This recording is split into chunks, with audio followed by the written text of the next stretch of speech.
வாழை நிலைக்குது, சோலை தழைக்குது, ஏழைகளுக்கு இதில் என்ன கிடைக்குது, கூளை குடிக்குது, நாளை கழிக்குது, ஓலை குடிசையில் ஒண்டி கிடக்குது என்ற முழக்கத்தோடு வெளிவந்தவன் மக்களோடு மக்களானான், உழைக்கும் மக்களை அறிந்தான்.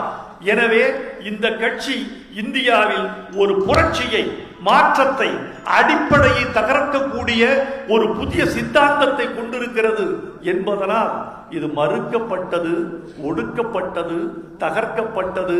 உண்மையாக சொல்ல போனால் இந்த வார்த்தையை நான் தெரிந்தே பயன்படுத்துகிறேன், வேட்டையாடப்பட்டது.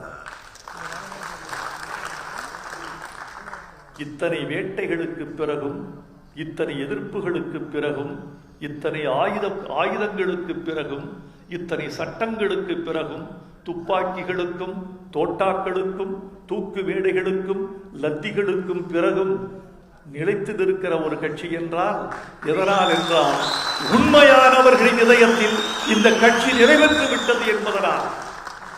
ஆட்கள் வரலாம், போகலாம், காலம் வரலாம், மாறலாம், ஆனால் ஒரே ஒரு விஷயம் மட்டும் உண்மையாக இருக்கிறது, இந்த நாட்டுக்கு கம்யூனிசம் என்ற தத்துவம் உண்மையாக இருக்கிறது. அதனால் இதை அழிக்க முடியவில்லை. ஆட்கள் மீது நீங்கள் வாழ் வீசலாம், பொருள்களின் மீது வாழ் வீசலாம். சூரிய ஒளியின் மீது எப்படி வாழ் வீசுவீர்கள்?